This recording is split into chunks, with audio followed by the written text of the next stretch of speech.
What if the air itself once made the world dangerous? Imagine breathing too deeply and feeling not relief, but vertigo, as if the atmosphere were thick with fire, and every breath was a spark. There was a time like that. A chapter of Earth so heavy with oxygen that trees whispered smoke. Insects grew monstrous, and the safest place for any creature was not on land, but beneath the trembling surface of the water. So before you get too comfortable, take a moment to like the video and subscribe. But only if you really like what I'm doing here. And tell me, where are you listening from?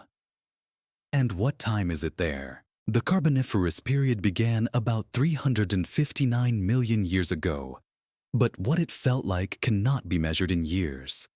The planet was young and restless, its heart beating through continents stitched by swamps and rivers, its lungs swelling with more oxygen than the world has ever known since. 35%. A number that sounds abstract until you imagine striking a spark in such air. The flame would leap before it even touched the fuel. The line between breath and combustion blurred. Life, too, was caught in that fevered balance. Every molecule of oxygen carried both promise and danger. For plants, it was paradise. Forests rose to impossible heights, their stems thick as pillars, their fronds the size of sails. Ferns towered like cathedrals, sealing the land beneath a roof of green.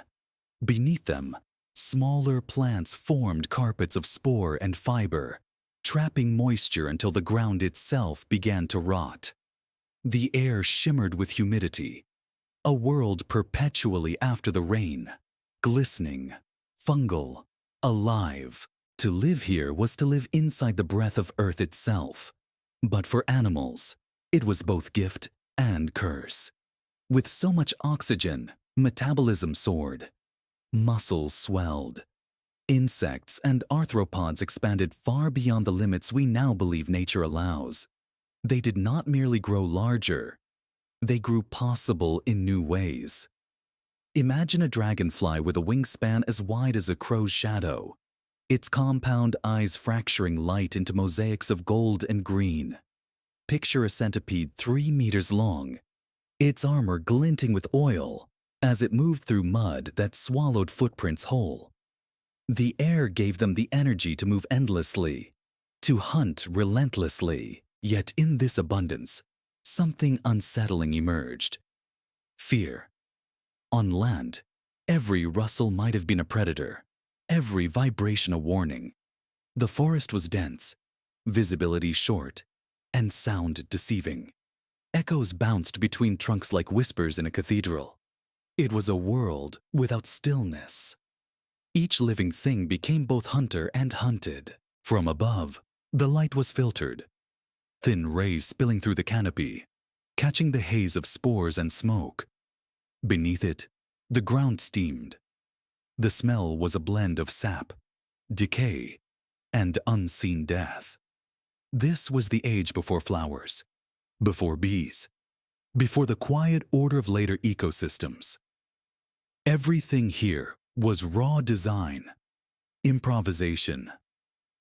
The Earth was experimenting, building structures that would never be repeated. Some scientists have called it the Great Oxygen Experiment.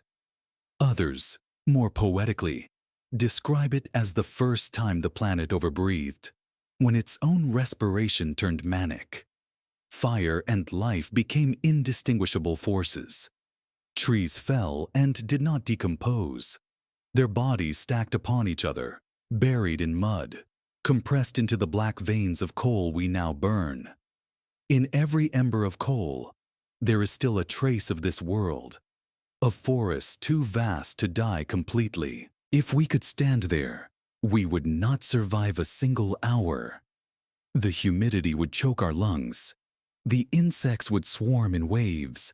The atmosphere would feel thick as honey, its density distorting sound, turning distant movement into ghostly tremors. You might hear something approaching before it existed, an echo born from the air's weight. And yet, it was on this stage that the first vertebrates dared to crawl from the water. They came not in conquest, but in hesitation, half believing that land was solid, half afraid it might burn. Their skin needed constant moisture, their lungs not yet strong enough for the intoxicating air. Many died before taking 10 steps, but some survived. Fragile pioneers leaving trails of damp footprints that hardened into stone. For them, water remained a memory of safety. In the shallows, the air's cruelty softened. Predators above could not reach them. And fire, that new god of the forest, could not burn them. Each retreat into the swamp was an act of remembering, of returning to the mother element that had birthed them. Water was not merely home, it was mercy. And so began the paradox of this age. The land was abundant, but unlivable. The water was limiting, yet safe. Evolution had written a riddle into the planet's lungs. Every species that thrived here carried that contradiction within it. The longing to leave the water, and the instinct to return. Perhaps we still feel echoes of it when we stand near the ocean and feel calm, or when rain brings relief we cannot explain. Imagine the night of that era. No stars visible through the fog, the air glowing faintly with phosphorescent spores, the chirring of giant insects forming a metallic choir. Lightning flickers, caught in the humidity, flashing not above but within the air. When the storms came, they did not cleanse, they intensified. Fire could spread across wet ground, burning without flame, smoldering through peat for centuries.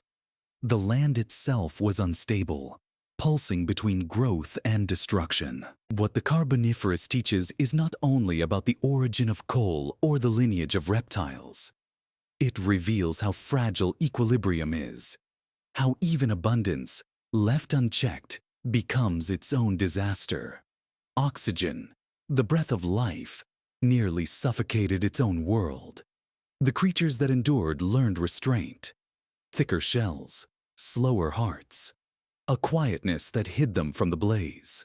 When we look at the fossil wings of a dragonfly pressed into shale, we are not just seeing an ancient insect. We are seeing the portrait of a planet that once inhaled too deeply. And in those veins of coal beneath our feet, those compressed forests and swamps, lies the buried exhale of that age. If you close your eyes now, you can almost hear it. The distant hiss of steam rising from green continents, the sigh of waves licking at burning roots, the heartbeat of the ocean waiting for the weary to return. The story begins here, with a world so alive it became perilous to stand upon. And somewhere in that imbalance, water learned to whisper safety, while the land, for a time, became the most dangerous place on Earth. The forests of that age did not sleep. They breathed, whispered, and burned in slow motion. Green cities of silence and pressure. Every leaf was alive with ambition. Every root reached down as if to touch the molten heart of the world. And above it all, the air shimmered, heavy with the perfume of resin and decay. When you picture a forest today, sunlight slipping through leaves, dry soil beneath your feet, you are imagining something tame. The Carboniferous forest was not tame. It was a labyrinth of moisture and shadow, a place where the ground pulsed like an organ. Each step sank into black mud, soft and warm, as if the earth itself were breathing beneath you. The trunks around you were not wood as we know it. They were living towers of cellulose and fiber, their bark scaling in sheets as thick as armor. Some rose 40 meters high, primitive trees like lepidodendron and sigillaria. Their leaves arranged in patterns so perfect they seemed sculpted by geometry, not chance. They pressed together so tightly that the sunlight below was green and liquid, a perpetual dusk. Spores drifted through the air in shimmering clouds, coating the skin like pollen from another planet. When it rained, the sound was deafening. A million drops colliding with leaves the size of sails, echoing through miles of undergrowth. For millions of years, this world expanded unchecked. The equator was a chain of swamps, stretching from what would one day be North America to Europe and Asia. Nothing died easily here. Fallen trees were swallowed by mud before fungi could consume them, sealing away carbon that would one day power our civilization. In that sense, every forest fire you see today is the ghost of a carboniferous storm. The earth burning its own past to keep the present alive. The air was the forest's accomplice. With oxygen soaring near 35%, plant life flourished in a feedback loop. More plants meant more oxygen. More oxygen meant more growth. And so the spiral continued, until even the simplest spark could ignite the sky. Fires raged not as isolated disasters, but as seasons. There were years when smoke never cleared. When lightning struck, it was like setting a match to paradise. And yet, amid this beauty and danger, life multiplied. Arthropods ruled the underworld. Dragonflies with 3-foot wings glided through the haze, their flight silent until they dove, the sound like torn silk. On the forest floor, millipedes longer than men coiled through the litter, their movement like rolling thunder. Giant scorpions hunted in ambush, their claws clicking softly like rain on bark. Imagine standing there, ankle-deep in wet peat, the humidity clinging to your eyelashes. Every sound is amplified. The whine of wings, the hiss of sap, the faint crackle of fire somewhere unseen. It is both beautiful and unbearable. You would not last long. Your lungs would drown in air too rich for human blood. The plants themselves had adapted to this excess. Their tissues grew without restraint, forming complex vascular systems long before true flowers appeared. Instead of blossoms, they released spores, billions of microscopic seeds that turned the air into a living fog. To breathe, here, was to inhale potential life. The entire forest was reproductive, restless, self-sustaining. But in such abundance, there was no stillness. Growth demanded sacrifice. For every tree that reached the sky, 1,000 rotted in the mud, releasing gases that fed the next generation. Methane and carbon dioxide mingled with oxygen in strange proportions, making the air dense and unstable. The world was not balanced. It was swollen. Scientists describe this as one of Earth's great experiments, when nature tested the limits of what life could be. The result was both triumph and near collapse. Gigantism flourished because oxygen allowed it, but that same oxygen also primed the planet for catastrophe. The Carboniferous was a contradiction, an Eden built on instability. The forests were not just landscapes. They were ecosystems so vast that they changed the chemistry of the planet. As their roots burrowed into the ground, they pulled carbon from the air, cooling the climate. Glaciers advanced near the poles, even as the equator steamed with fever. The planet began to oscillate between frost and fire, water and drought. A rhythm it has never quite forgotten. There are places today, like the coal seams of Appalachia or the North Sea Basin, where these forests still sleep.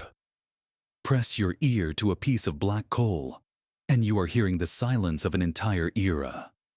A silence made not of absence, but of compression. The sound of millions of years crushed into mineral memory. In these forests, time itself felt different. Growth was endless, death incomplete. Decay did not erase, it only transformed. Each fallen trunk was another layer in the planet's memory. Each fire another reminder that creation and destruction were twins. If there were witnesses, amphibians peering from the shallows, insects clinging to leaves, they must have seen the land as divine and terrifying. They lived in the first great laboratory of air and fire, where evolution raced ahead of understanding. Every breath was an experiment. Every new species, a temporary answer to the same ancient question.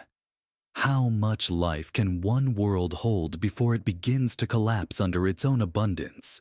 And perhaps, in that saturation, a strange awareness began. Not intelligence as we know it, but sensitivity. The forests might have felt their own immensity. They pulsed in unison, exhaling oxygen by day and absorbing their own waste by night. There's a theory, poetic more than scientific, that ecosystems this large develop a kind of consciousness, a chemical awareness of themselves. If that were true, then the Carboniferous Earth was not a collection of trees and creatures, but a single, breathing organism. Vast, unstable, dreaming in green. The land was not yet safe for vertebrates, but it was alive in ways no later world would match.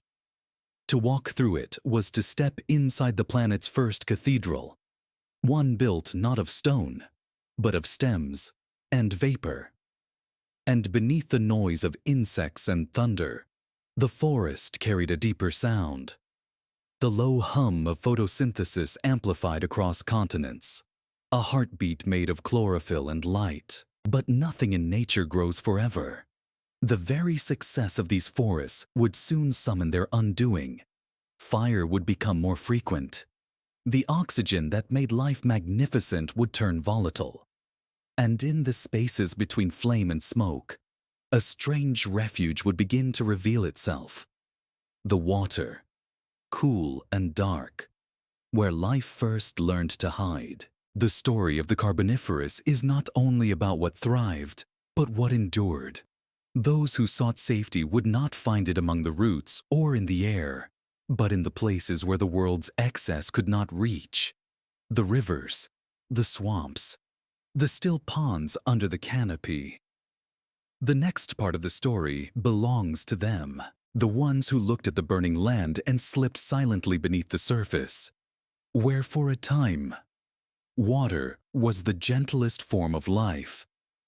The air itself had begun to feel alive, thick, trembling, radiant with oxygen. It shimmered like heat above a desert road. Every movement through it left a trail. Every breath carried the faint sting of excess. The Carboniferous sky was no longer empty space. It was a living fluid, invisible yet tangible, pressing on wings, on lungs, on every fragile membrane that dared to open to it. Creatures that rose into this air were shaped by its abundance. Oxygen, the same quiet gas we take for granted, had become an alchemist. It sculpted monsters. Insects grew to scales we can scarcely imagine, their bodies inflated by a world that overbreathed. There were dragonflies as wide as hawks, with wings that caught the light like glass. Centipedes longer than crocodiles, their armor glinting in the swamp's half-light. Scorpions big enough to make the ground whisper when they moved. To live in such air was to live in acceleration. Muscles twitched faster, metabolisms burned hotter, reflexes sharpened until life itself became an act of tension. Fear was not just a feeling, it was chemistry. The atmosphere magnified every stimulus. Light brighter, sound sharper, scent more intense. In this overstimulated world, the line between predator and prey was written in milliseconds. Scientists today call it oxygen gigantism, but that phrase cannot capture its strangeness. To imagine a world where the invisible turns visible, where the very breath you take alters your size, your speed, your shape, is to realize how fragile our normal is. Oxygen had become an invisible tyrant. dictating the form of life. When we speak of the Carboniferous, we often picture calm swamps and slow growth. But that illusion dissolves if you listen closely. The forest was not quiet.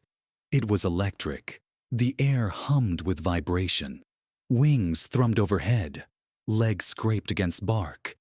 And beneath it all ran a constant, almost inaudible hiss. The sound of respiration itself. Billions of lungs and tracheae exchanging gases in unison. The insects ruled the canopy. Meganeura, the great dragonfly, was perhaps the most perfect machine of predation ever designed by evolution's fever dream. It patrolled the skies with compound eyes that saw nearly 360 degrees. Mosaics of thousands of lenses detecting motion invisible to slower creatures. It could calculate distance, speed, and trajectory in the span of a heartbeat. When it folded its legs mid-air, they formed a cage of spikes, closing around a smaller creature with surgical precision. There were no second chances. Beneath them, the centipedes reigned. Arthropleura, armored and immense, crawling through ferns with the slow inevitability of a tank. Each segment of its body carried plates that clinked softly, a mechanical rhythm that echoed through the mud. Its many legs moved in a ripple, turning the ground into a living treadmill. It ate decaying plant matter, but few doubted it could devour flesh when hunger demanded. And between these giants lived thousands of lesser terrors.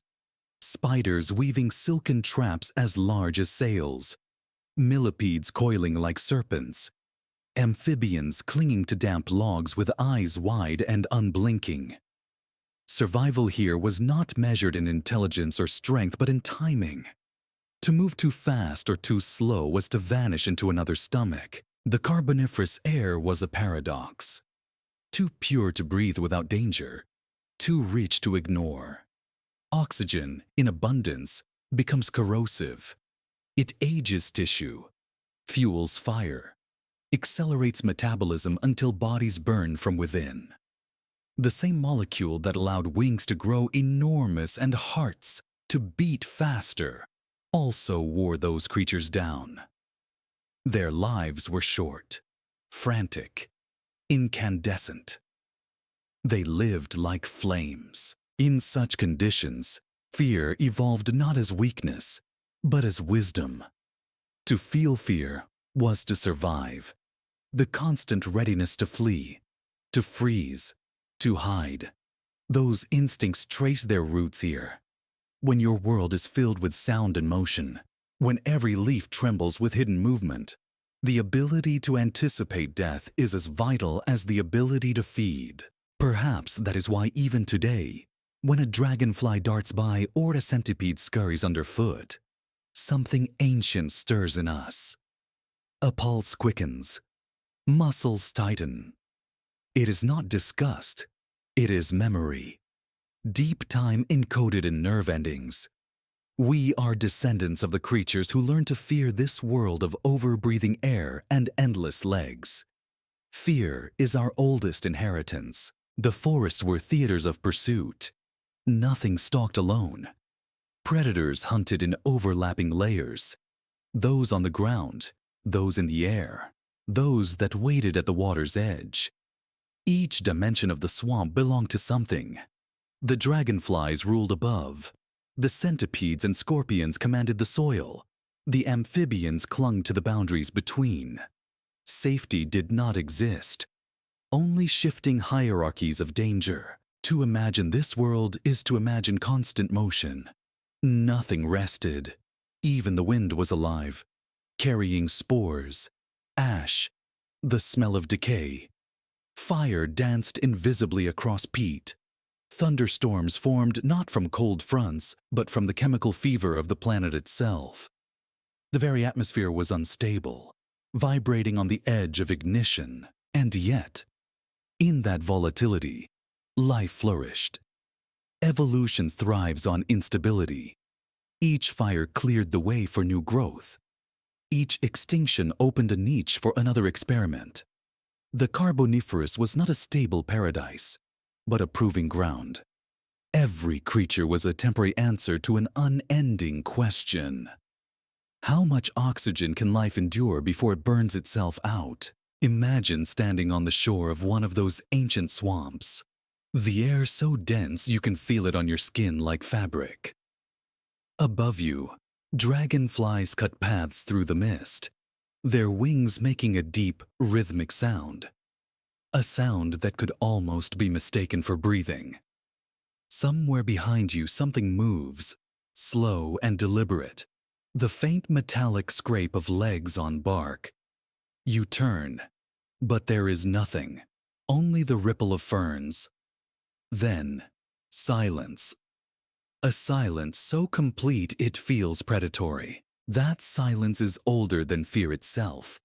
It is the moment before recognition, before the nervous system knows what it has heard. The Carboniferous was full of such moments. Stillness as camouflage. Pause as strategy. Life learned not just to move, but to wait, to hide, to listen. The amphibians that lingered near the water's edge felt this duality most sharply. They could breathe air, but only barely. Their skin needed moisture. Their eggs required safety from heat and fire. They were the first witnesses of the land's cruelty. Creatures built for both worlds, belonging to neither. When the forest roared with flame or thunder, they retreated into the water, trembling in its cool silence. It was not courage that drove them back, but recognition.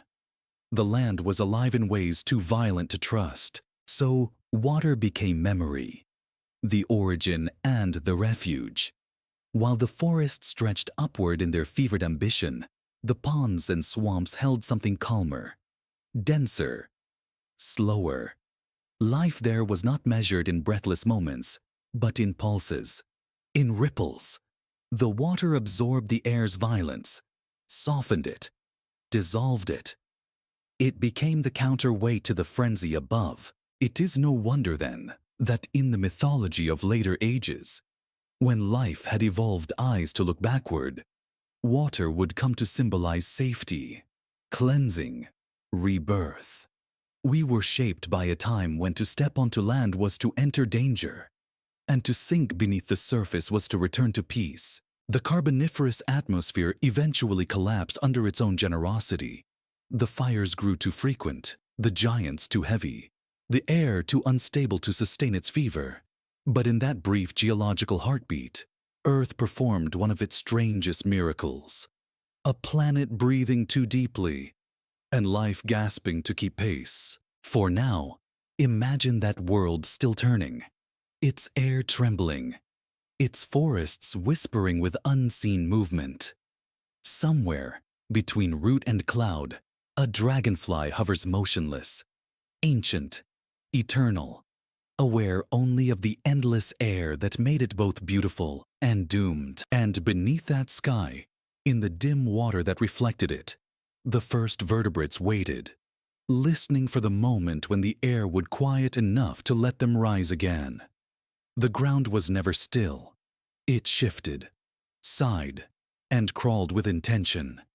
Each square of soil was alive, a trembling network of roots, worms, and armored bodies sliding beneath the surface. To walk across the Carboniferous land was not to tread upon earth, but upon a vast, breathing skin. The forest floor was not soil as we know it. It was damp, slick, and saturated, a black sponge of half-rotted plants and ancient rain. Every step sank. The mud released the smell of centuries, methane, sulfur, and the faint sweetness of decay. The air above it shimmered with humidity. Every sound came muffled, as if the world were listening through a veil. If you had stood there, ankle-deep in a mire of green shadow, you would have heard the ground before you saw it. The faint, rhythmic clicking of countless legs, the gentle rasp of plates brushing plates. The Carboniferous floor was a living machine, built of movement and hunger. Beneath the ferns, Armored millipedes flowed like rivers of chitin. Their bodies moved in synchronized ripples, each leg following the last in perfect mechanical harmony. They were janitors and engineers, consuming the fallen forest and turning death into soil. When they moved together, they sounded like the slow rotation of gears inside the planet's heart. But there were others that ruled through fear. Arthropleura, the great centipede, crawled across the undergrowth like a slow landslide. Its armor shone with wet reflections, each segment rimmed with hardened ridges like a row of shields. It could reach more than 2 meters in length, a mobile wall of plates and silent legs. It was not fast, but it did not need to be. The forest moved aside for it. Even the amphibians, those soft-skinned pioneers from the swamps, trembled when the ground began to hum. They would freeze, their wide eyes scanning the darkness, unsure whether the vibration came from thunder, from shifting roots, or from a centipede's patient approach. This world was not built for walking. It was a labyrinth of traps and slick surfaces, of logs that broke under their own weight, and pits that inhaled travelers whole. The soil was always collapsing, always reforming. What we call land was, in truth, only the thinnest crust over an ocean of decay. The roots beneath were titans themselves, gnarled tendrils of lepidodendron and sigillaria, tree-sized arteries pumping water and gas through the earth. When one fell, the ground convulsed. When many fell, new lakes were born. The terrain was not fixed. It flowed, crumbled, reassembled. Maps, had there been any, would have lasted mere seasons before dissolving into irrelevance. The deeper layers were stranger still. Beneath the visible roots lay a zone of constant fermentation. Heat without flame, life without light. Microbes fed on decay and exhaled methane. The gas rose through cracks, forming bubbles that popped with soft sighs. To step in the wrong place could mean sinking into a pit of invisible breath. There were no clean borders between solid, liquid, and vapor here. Everything merged. When lightning struck the canopy above, the impact did not end there. The charge raced downward, following sap and root into the ground, awakening hidden gases. Sometimes entire swamps ignited from below. Quiet explosions that turned water to steam and earth to flame. For days afterward, the air smelled of iron and ash. Creatures fled not only from predators, but from the land itself, which burned without warning. In such a world, stillness was an illusion. The land moved even when nothing walked upon it. Mosses pulsed with water. Fungus grew visibly in hours. Roots cracked stone with silent patience. When the rain fell, which it often did not refresh. It soaked the ground until it became more liquid than earth, until the boundary between forest and swamp blurred into one suffocating plain. This was the land that the first true amphibians tried to colonize. Their ancestors had crawled from tidal pools with courage, mistaken for curiosity. They found themselves in a realm that seemed solid, but betrayed them with every step. Their limbs, fragile scaffolds of bone, sank under their own weight. Their skin, thin and wet, dried and cracked when they lingered too far from water. Each journey onto land was an act of desperation. Each return to water, an act of surrender. And yet, some persisted. Some learned to brace themselves against roots, to dig burrows in the cool mud where moisture clung. They became the intermediaries, creatures half claimed by both worlds. Their eggs, soft and exposed, depended on the damp soil's mercy. Their lungs, small and unsure, expanded in bursts, inhaling air that seared with excess oxygen.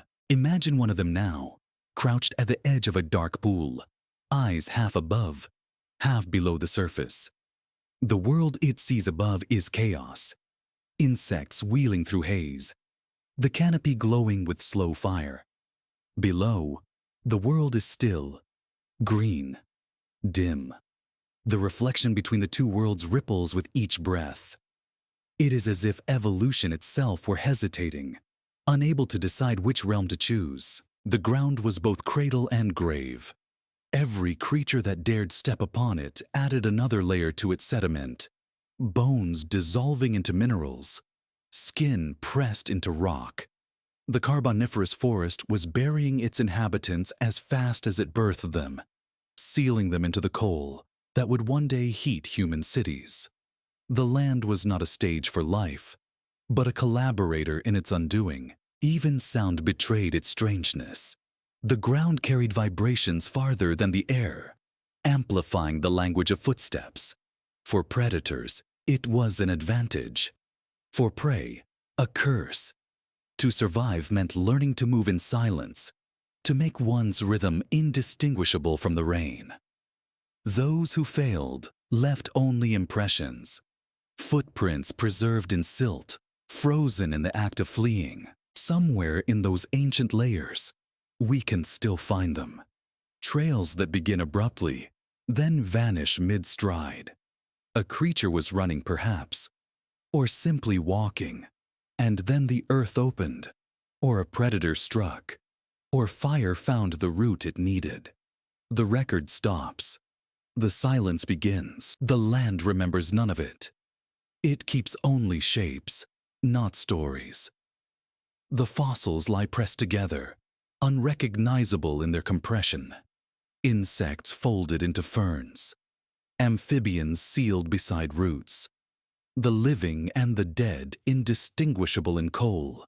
To look at a lump of coal today is to hold a piece of ground that once moved, once devoured and reshaped every step placed upon it. It is not rock. It is memory. It contains the rhythm of crawling legs, the sighs of roots, the faint echo of storms underground. And still, through all this motion, water waited. The rivers that laced the forests were not passive. They were watching. They carved quiet corridors of calm through the restless earth. Amphibians returned to them as pilgrims return to altars, seeking a stillness the land could never grant. The ground might have been alive, but it could not be trusted. It shifted too easily, consumed too quickly, burned too soon. The water, in contrast, offered continuity. It could drown, yes, but it could also hold. It could reflect. It could remember. Soon, even the fiercest predators would learn that lesson. That survival sometimes meant surrender.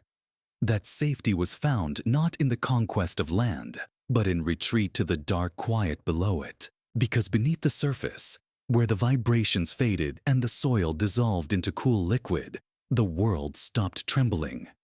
And for the first time, Earth felt still.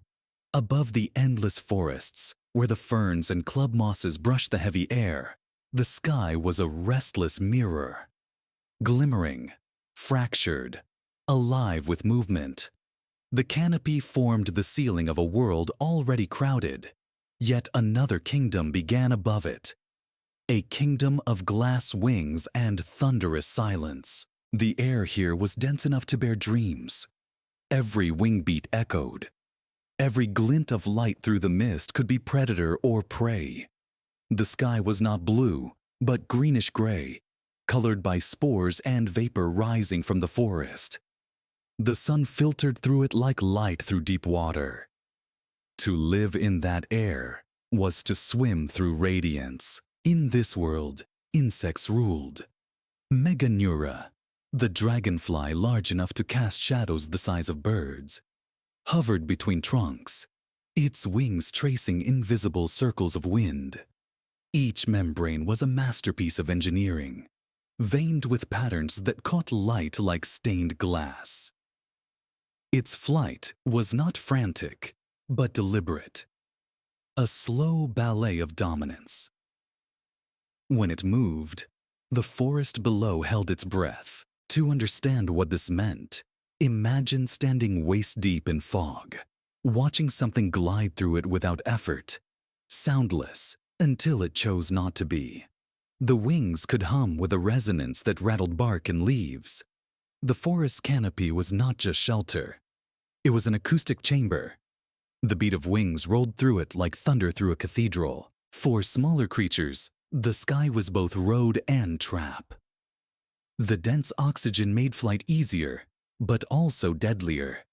Wings could lift bodies heavier than ever before. But the same abundance that gave them power also fed the fires that haunted the world. When lightning struck, entire clouds of spores and insects ignited mid-air, turning the sky itself into a burning veil. In those moments, the world was pure spectacle. Green flame rolling across fog, smoke twisting into luminous spirals. Yet even amidst the beauty, something fundamental was changing. Flight was no longer novelty. It was necessity. The land, crawling and unstable, forced life upward. The creatures that conquered the air were escaping not only predators, but the ground itself. The Carboniferous sky was not empty. It was layered. Near the canopy, insects darted among the leaves. Mantises, beetles, early mayflies. Higher up, where the air thinned slightly and the light grew harsh, giant dragonflies reigned unchallenged. They were the hawks of that age, their compound eyes reflecting the forest like mosaics. Each eye contained tens of thousands of lenses, each lens recording a fragment of motion. Nothing escaped their attention. Their hunting style was mathematical. Meganeura could predict where its prey would be a second from now, not by thought, but by instinct sculpted through generations. Its brain was small, yet the network of neurons controlling its flight was astonishingly complex. Modern neuroscientists studying dragonflies find that they execute precise, three-dimensional calculations faster than most vertebrates. Imagine that perfection scaled to the size of your arm. Imagine being seen, really seen, by such a creature. They hunted mid-air, folding their 6 legs to form a spiny cage. In one clean motion, the prey disappeared. The sound of capture was a soft click, almost polite. The forest floor never saw what happened above. It only heard the faint flutter and silence that followed. For the amphibians and small reptiles beginning to evolve in the shadows, the skies were a source of constant dread. The canopy was alive with shifting silhouettes. Every flicker of light another reminder that danger now came from above as well as below. The planet had learned to hunt in every direction. If the land was a labyrinth and the water a refuge, the air was an empire that consumed light itself. The very concept of sky lost meaning when it could kill. There were other flyers too, smaller, stranger, early cockroaches with translucent wings, shimmering orthopterans whose cries vibrated the trunks. Some sang to attract mates, others to warn rivals, and some perhaps because the world was so loud that silence itself became suspicious. The Carboniferous forest was a concert of wing beats, trills, and vibrations, a soundscape older than any bird's song. Yet, even the rulers of this sky were not immune to the laws of their own world. Abundance always demanded payment. The very air that gave them power began to betray them.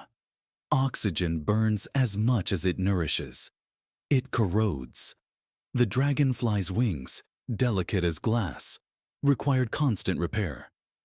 Their bodies aged quickly, consumed by the same chemical fever that had created them. In that sense, every flight was a countdown. They lived brilliantly, burned brightly, and died quickly. Fossils show that their lifespans were short, their generations fast. Life here was not slow evolution. It was combustion given form. Below them, the fires continued. Each time the forest ignited, the rising heat carried ash and carbon high into the sky. The dragonflies glided through this debris like spirits, their silhouettes flickering orange in the reflection of burning trees. For a moment, they were the embodiment of balance, life suspended between destruction and creation. There is something profoundly symbolic about that image. A creature of air flying through fire, sustained by the same element that threatens to erase it. The Carboniferous sky was the world's first metaphor, beauty born of volatility, but nothing lasts forever.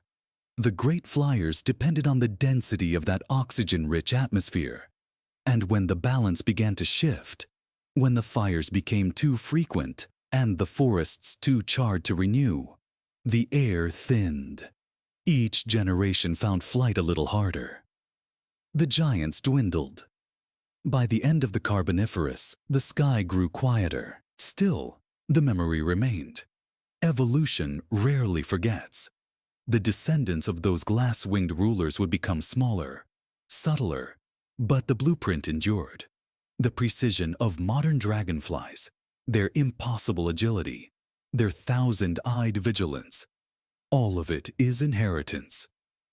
Even now, when one passes above a pond, the light flashing from its wings is a whisper from that ancient sky. We often think of the heavens as distant, eternal, immune to the churn of time. But in the Carboniferous, the sky was as temporary as the breath of its creatures. It was thick, combustible, alive. It did not merely surround the world, it participated in it. The air was both stage and actor. A restless medium that turned life into flight, then flight into ash. If you listen tonight, really listen. When the night insects hum and the air grows heavy before rain, you might sense an echo of that kingdom. The faint shimmer of wings in the dark, the vibration of air that feels almost too alive. For there was a time when the sky was not empty space, but a living, breathing sea. And in that sea, glass-winged hunters moved like thoughts made visible. They ruled for millions of years, then vanished in a single thinning of air. And below, in the water that reflected their dying glow, new creatures watched and waited, ready to inherit a quieter world. Down below the forests and burning air, where the light became green and slow, the water waited. It was not yet the ocean, not yet the rivers we know, but an endless swamp, the blurred mirror of a world too alive to rest. The surface trembled under the rain of falling leaves and insects. Bubbles rose and burst like soft applause. To look into that water was to look backward in time, into a realm where the fever of the land dissolved into silence. Here, life exhaled. The chaos of wings and fire muted into soft ripples. The water absorbed the planet's excesses, heat, dust, smoke, oxygen, turning them into something calmer. The amphibians that lingered at its edge seemed to understand this instinctively. Their pale skin shimmered with moisture, their lungs inflated reluctantly, and when the air grew too hot or bright, they slipped beneath the surface as though returning to a memory. In this submerged world, the rules were reversed. To drown was impossible. To breathe, effortless. Sound traveled differently here, slower, deeper, like distant thunder pressed through velvet. Plants swayed without urgency. Fish-like amphibians hovered in the dim light, and each movement seemed measured, contemplative. It was as if water itself refused to hurry. The land above burned, cracked, and shifted. The water remained. It flowed through roots and hollow trunks, filled sinkholes, reclaimed fallen trees. It held what the land could not: continuity. Time in the swamps did not pass. It accumulated. Layers of silt fell like pages closing over the story of each day. Fossils formed not as relics of death, but as whispers of stillness. If the forests were cathedrals of chaos, The swamps were their crypts, cool, dark sanctuaries where noise could not reach. And within that quiet, evolution continued its secret work. Amphibians, those hesitant wanderers between two worlds, multiplied in this refuge. They were fragile things, soft-skinned and cautious, their bones barely hardened. But their eyes, large, reflective, ancient, carried the memory of the land's cruelty. They lived half in the past and half in the possibility of the future. Their gills still quivered, their lungs still unsure, but their minds, or whatever early consciousness stirred within them, learned the geography of fear. They knew that the safest place to exist was where no element ruled absolutely. Not the air with its fires, not the soil with its predators, but the threshold between. The swamps of the Carboniferous were more than habitat. They were negotiation. Between oxygen and carbon, between growth and decay, between life and the elements that threatened to reclaim it. The air here was heavy, but the water underneath was older, wiser, patient. It had seen catastrophe before. It had survived the poison seas of earlier ages, the frozen oceans of the Proterozoic. It remembered how to heal. And so, when the forests above caught fire, when lightning turned the sky red and ash rained for days, the amphibians descended into this darkness. They floated in the cool green light, hearts slowing, the world above dimming into muffled echoes. From below, they could see the surface ripple with flame's reflection, like a false sun spreading across the water. But none of it touched them. For a moment in history, a brief breath in the planet's long life, water became safer than land. Every creature that survived knew it. Some would never return to the surface. Others would cautiously, after the fires passed. The amphibians learned to move with the rhythm of the floods, to lay their eggs in mud that the heat could not reach, to hide their young beneath layers of leaves and silt. Their survival was not defiance, but surrender, a graceful yielding to the element that forgave. The chemistry of the swamp was alchemy. The oxygen from above seeped into the water, feeding strange reactions. Iron oxidized and turned the mud crimson. Carbon built black mats of decay that hardened into peat. Time compacted it all into future coal, the quiet gift of the Carboniferous. The world, unknowingly, was writing its own fossilized memory of fire and water, abundance and suffocation. Every droplet that trickled from root to river carried history within it. When those waters eventually flowed to the shallow seas, they spread life outward, seeding coastlines with new forms. The ocean, once abandoned, began to stir again. Strange fish with lung-like sacs returned to shallower tides, and primitive sharks prowled the deltas. The land may have been chaos, but the sea was beginning to listen again. There's a haunting symmetry to it. The idea that life fled from the ocean to the land, only to retreat to the water once more, as though existence itself was uncertain of its direction. To survive meant to oscillate, to flow backward when progress burned too hot. Perhaps that is how evolution really works, not as a straight ascent, but as a trembling between elements, each offering refuge from the other's excess. If you could watch it unfold, perhaps from the branch of a towering fern bending over the water, you would see the same story we still live today.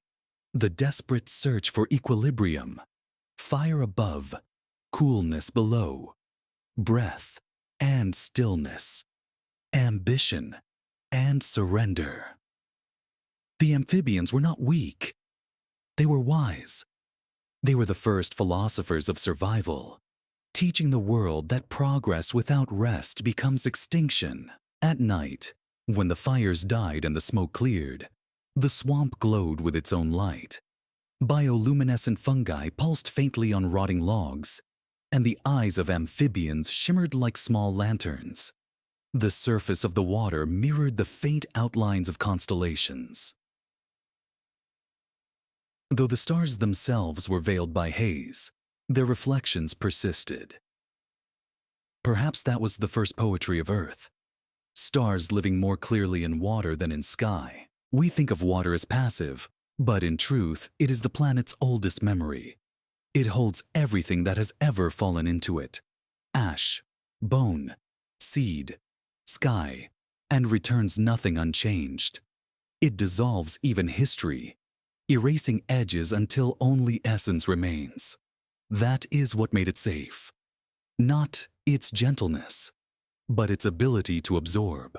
By the end of the Carboniferous, the amphibians' world had already begun to change. The air thinned, the fires spread more easily, the continents shifted. But still, in every swamp and pond, life clung to its cool refuge. When the first reptiles emerged, carrying within their eggs the portable ocean that would free them from water, they did not abandon their origin. They carried it with them. Inside the shell was the sea. Inside every living thing that would ever walk the land thereafter, there remained a trace of that ancient water, a chemical signature of surrender. We all still carry it. In our blood salinity, in the tear's composition, in the instinct to find calm near rivers and rain. Somewhere in our molecular memory, we remember the time when land burned and water forgave. That is the paradox of the Carboniferous. Not a world of monsters, but of mercy. The water did not fight the land. It simply waited until life remembered where it had come from. And perhaps, as the night deepened and the amphibians drifted in their green silence, the world itself began to rest, if only for a heartbeat in geological time, because in that brief balance, before the next storm, Earth learned that safety was not absence of danger, but the quiet willingness to submerge. It began, as many endings do, with a spark, a single stroke of lightning splitting the thick, oxygen-drunk air. In a world that breathed too deeply, even a whisper of flame could become an empire. The forests had grown too vast, their canopy sealing the planet in a greenhouse of its own making. Beneath that roof, heat had nowhere to go. Resin and sap accumulated in the bark, spores thickened the air, and every breath became potential fuel. The Carboniferous world had reached its limit, not of growth, but of endurance. And then came the fires. They did not arrive as disasters do now. Sudden, tragic, and brief. These fires were seasonal, cyclical, patient. They rolled across continents like a slow tide, devouring forests that had taken centuries to rise. They burned not for days, but for months. The air above them turned gold, then red, then black. Ash fell like snow. In that air, flame behaved differently. With oxygen levels near 35%, combustion became ecstatic. Leaves burst into flame before the fire touched them. Smoke climbed miles high, carrying embers that drifted for days before finding new ground to ignite. There was no escape. There was only sequence. Fire fed on life. Life fed on ash. And the cycle spun faster than the world could recover. The very abundance that had made Earth so lush became its vulnerability. Growth without rest had summoned its counterforce. In the Carboniferous, life discovered a truth it would repeat across all ages, that too much vitality invites its own correction. The amphibians, those delicate survivors of both realms, sensed it first. The ponds grew warmer. The air above them shimmered with invisible heat. When the fires came close, the water's surface trembled with falling embers, each hiss a heartbeat. They retreated into the depths, hiding beneath the silt, lungs slowing, hearts folding inward like fists. Above them, the forest became a theater of combustion. The sound was not a roar, but a whispering, a billion leaves exhaling simultaneously. The light was amber and smoky, like the inside of a lantern. Through that haze, the giants of the land moved in silhouette. Millipedes, dragonflies, and centipedes outlined in red glow.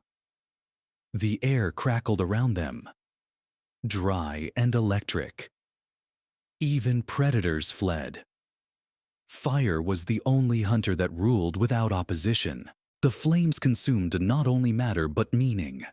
Patterns of bark, networks of roots, entire ecosystems vanished into vapor. And yet, paradoxically, the fires fertilized the future. Their ashes fell into the swamps, mixing with decaying leaves, sealing new layers of peat. What they destroyed, they preserved. Each burned forest became the foundation of the coal that would one day feed another civilization's own combustion. Ours. The planet was learning through pain. In these long infernos, it experimented with its own metabolism. Oxygen, carbon, heat, the essential chemistry of life, had spiraled beyond control. The Earth, like a fevered organism, was burning to cure itself. Imagine the sight from afar. A horizon shimmering with fire. The sky veined with orange lightning. The rain that followed was not clear, but black, carrying soot, resin, and acid. It hissed against the flames, producing clouds that darkened the planet for days. The sun, dimmed by smoke, glowed red as if ashamed to look upon what its warmth had created. In the midst of this, the amphibians endured.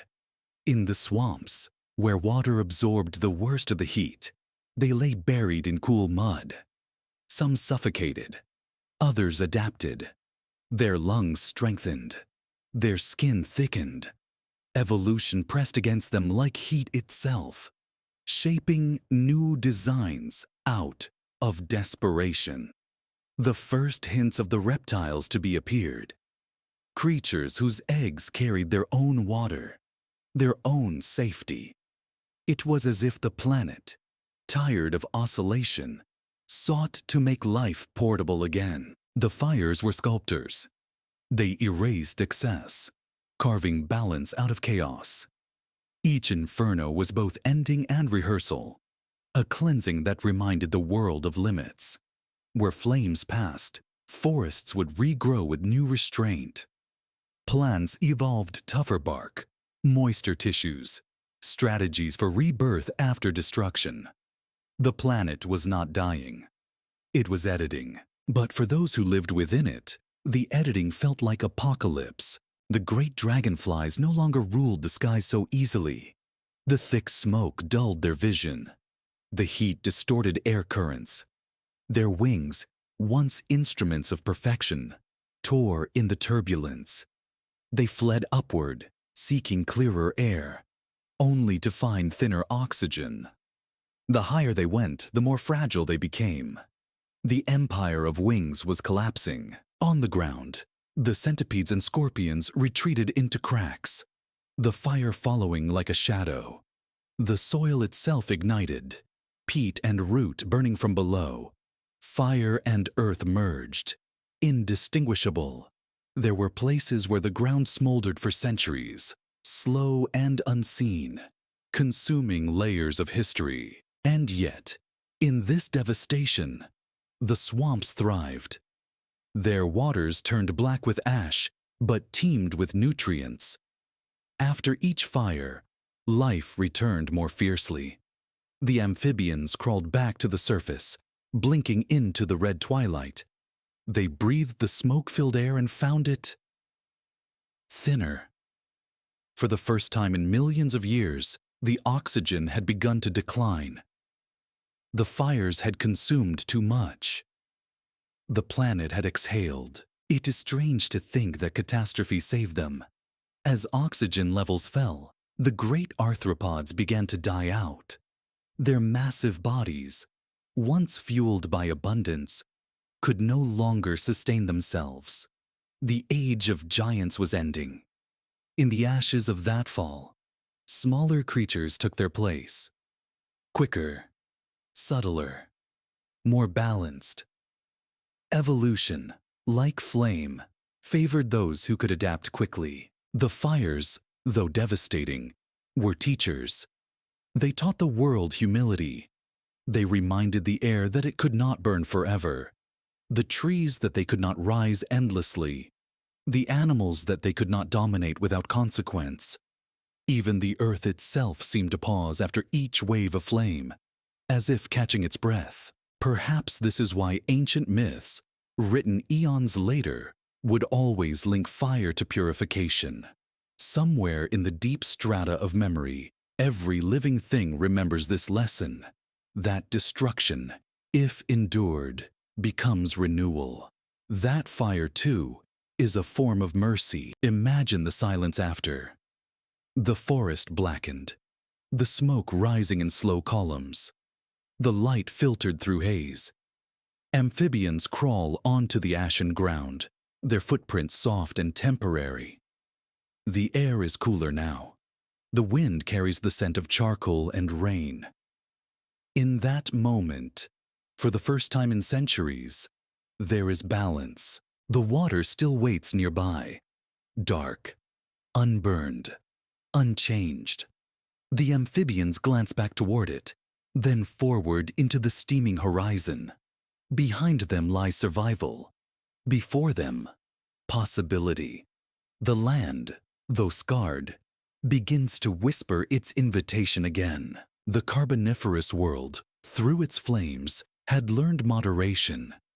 The atmosphere would never again hold such dangerous abundance. The fires had reset the scales, and from those ashes would rise a calmer age, one that favored endurance over excess. But the memory of that burning time never left the earth.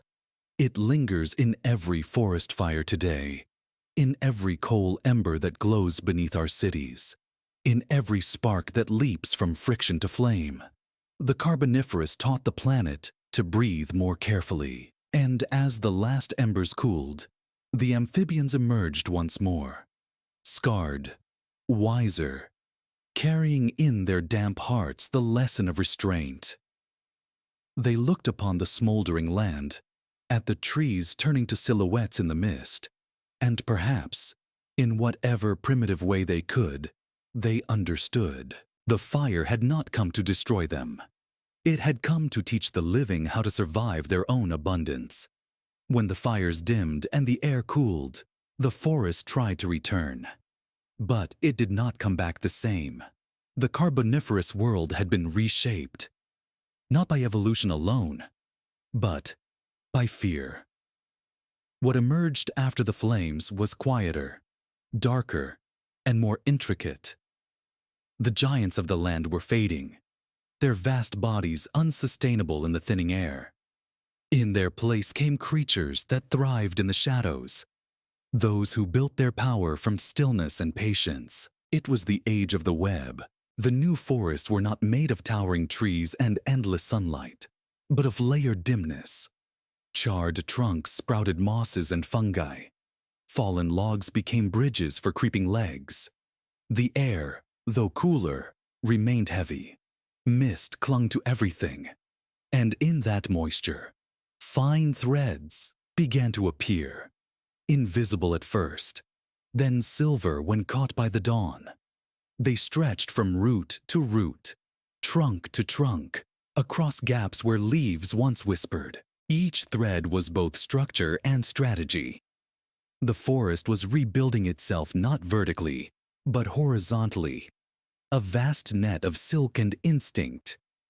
The architects were silent. Spiders, many of them the descendants of those that had hidden in burrows during the fires, now ruled through tension. Their webs became the geometry of survival. A single thread could vibrate for meters when disturbed. One touch, a falling spore, a passing insect, a gust of air, sent messages through the silk faster than sound could travel through the air. It was communication, alarm, and music all at once. The forest floor, once ruled by noise and motion, now lived in near-perfect quiet, interrupted only by the hum of taut strands quivering in darkness. The arthropods had always been builders, but this was new. The web was not just a trap. It was architecture, a civilization of tension and waiting. Predation had turned into infrastructure. Imagine walking through that forest. Every few steps, your movement disrupts something unseen. Threads cling to your skin, invisible but strong. You feel the faint tug, the memory of something alive attached to the other end. A vibration, a presence. You pause, and somewhere nearby, another creature pauses too. The web is both an extension of its body and its mind. To enter it uninvited is to be felt before being seen. This, perhaps, was the true genius of the Carboniferous. The realization that power did not have to come from size, but from structure. The forest had learned to think in networks. Above, smaller insects buzzed, their numbers rising in the cooler air. Without the great dragonflies to dominate them, the smaller flyers proliferated. They darted through shafts of light like sparks, a living echo of the fires that had once burned the world.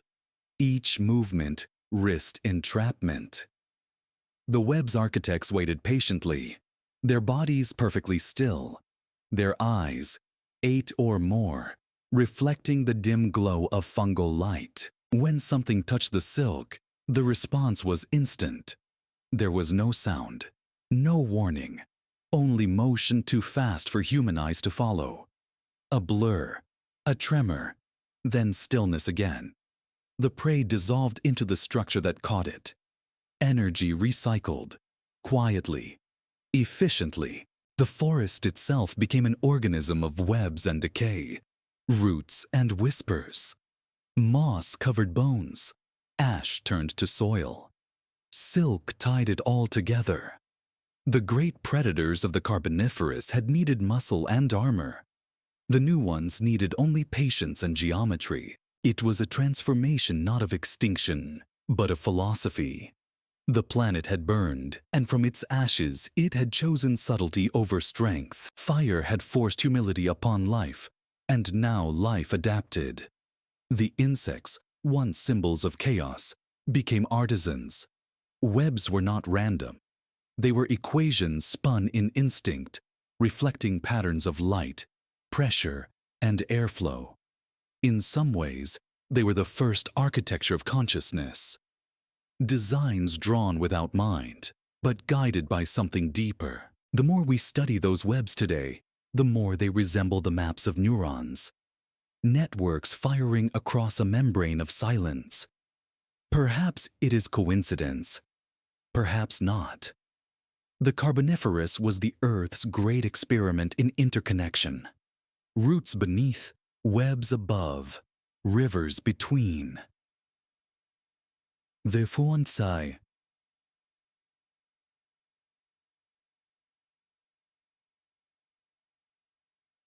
Nets had turned itself into a single nervous system. Every part of that world communicated with every other.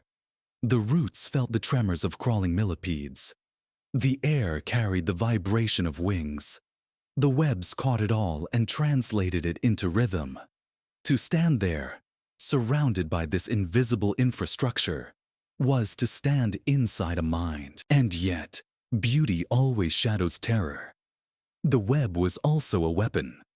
Many creatures that entered it did not leave. Frogs, small lizards, even juvenile amphibians, all became prisoners of silk. Some spiders no longer wove to hunt. They wove to claim territory. Forests became a mosaic of domains.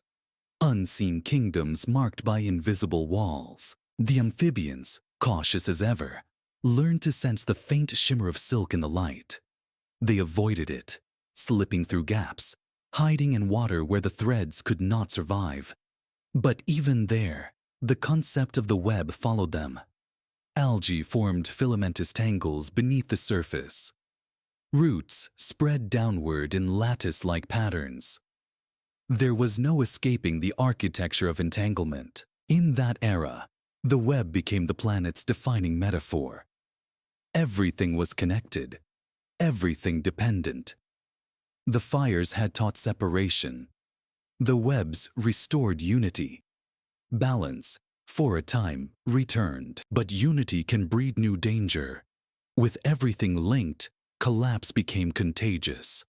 One broken thread could send shockwaves through an entire system. A flood, a storm, a shift in oxygen. Each small change reverberated across the network. The same sensitivity that made the forest resilient also made it fragile. Perhaps the Earth itself was learning that lesson.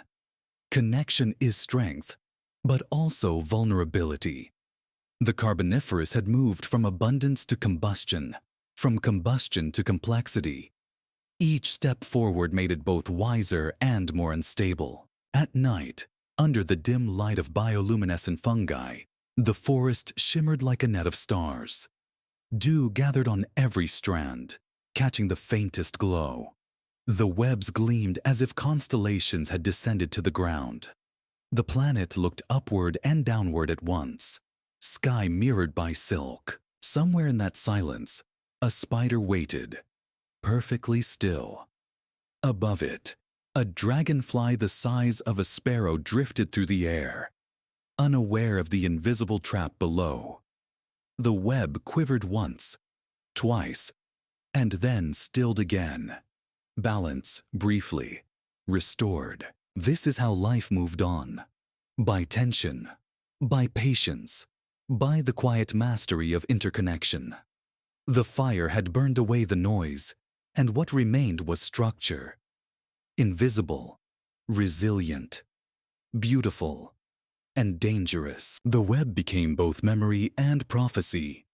The world's way of remembering what abundance had cost. And in its shimmering pattern lay a whisper of what would come next. A new kind of life, still hidden in the mud, learning not only to survive the web, but to build its own. They had always lingered at the border, those soft-skinned wanderers who could not choose between air and water. The amphibians were Earth's first drifters, drawn by contradiction. The world above them promised expansion, freedom, and danger. The world below offered safety, stillness, and confinement. They were creatures of indecision, balanced perfectly between the two. By the time the fires had calmed and the web settled over the forests, they were everywhere. In the shallows, among the roots, beneath the dripping leaves. Their eyes broke the surface like twin moons. Unblinking, reflective, they were witnesses to an age of change, carrying in their blood the memory of oceans and the possibility of deserts. Every movement onto land was an act of faith. Their limbs, still uncertain, carried them awkwardly over mud that sucked at their bellies. Their skin, slick and delicate, needed constant moisture. To dry was to die. The air itself, thick with smoke and the ghosts of the fires, burned their lungs. Yet they returned again and again. Something older than instinct pulled them upward. Perhaps it was curiosity, perhaps it was hunger, or perhaps, in some primitive way, they felt that the future was not under the water, but above it. The gamble was simple and absolute. Either evolve or vanish. The swamps that had once sheltered them were shrinking. As the fires reshaped the planet, new landscapes appeared. Stretches of open ground, patches of dry soil, glades where the canopy had burned away. Rain still came, but it no longer lingered. Pools evaporated faster. Rivers shifted course. The amphibians began to adapt. They developed stronger limbs, thicker skin, and a strange rhythm of breath that could alternate between water and air. Some laid their eggs in damp moss rather than open water, a small rebellion against dependency. Others burrowed into mud during droughts, sealing themselves in chambers of mucus that held just enough moisture to outlast the heat. These were small innovations, but together, they formed the scaffolding of the next era. Evolution does not move by leaps, but by hesitation. Imagine one of them. Small, sleek, striped with the color of wet earth, crawling from the swamp at dusk. The sky above still smokes from distant fires. The ground is warm, the air thick. Each step is a struggle against gravity and instinct. Behind it, the water gleams softly, a promise of safety.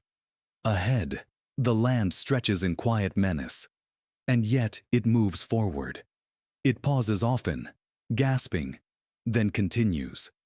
It is not courage, it is compulsion.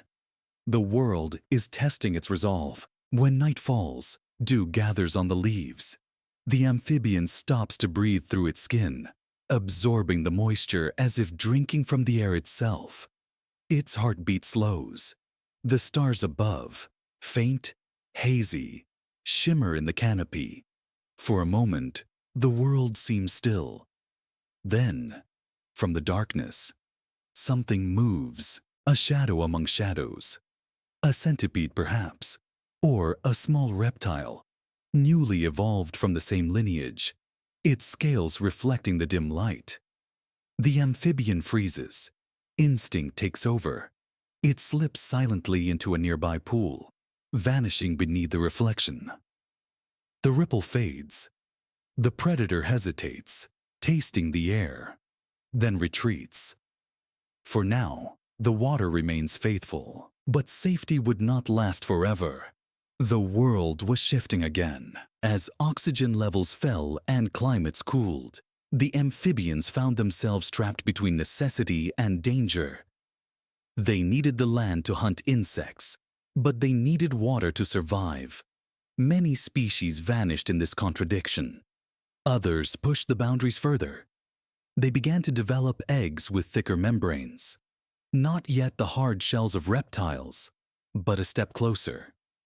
The gamble was paying off. The fossils tell the story quietly. A line of footprints pressed into ancient silt, leading from water to dry ground. They are not random.